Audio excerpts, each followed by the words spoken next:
তো hello guys, তো যাই হোক তোমাদের এদিকে আমাদের ধান ক্ষেতগুলো দেখাচ্ছি। আর ধান ক্ষেতগুলো দেখো একদম পুরো সবুজ হয়ে গেছে। তো এই ধান খেতে আসার একটি উদ্দেশ্য, সেটা হচ্ছে আমাদের ছাগলগুলো ছেড়ে দেওয়া হয়েছে।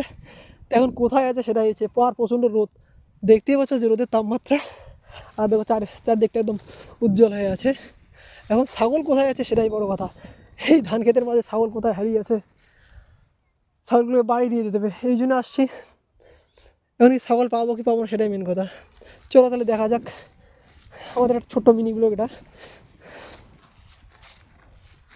কোথায় আছে বুঝতে পারছি না, কোথাও দেখতে পাচ্ছি না অবশ্য। দেখো অবশ্য আমি নদীর পাড়ে চলে এসলাম অবশ্য, কোথায় খুঁজবো সেটাই তো মেন সমস্যা, দেখা যাচ্ছে না। আর চারিদিকটা দেখো একদম। তো তোমাদের কেমন লাগে সবাই একটু কমেন্ট করবে প্লিজ। তোমাদের এত সুন্দর জিনিস দেখে যে তাও তোমার ভালো লাগে না কেন জানি না, বুঝতে পারি না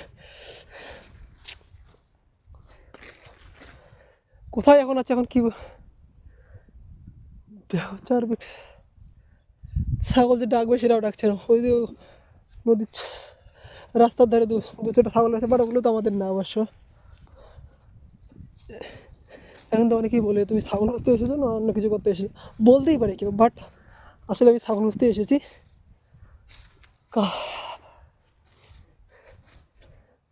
তো যাই হোক, ভিডিওটা বড় হয়ে যাচ্ছে, বাট আর বেশি করছি না, এখানেই শেষ করে যাচ্ছি।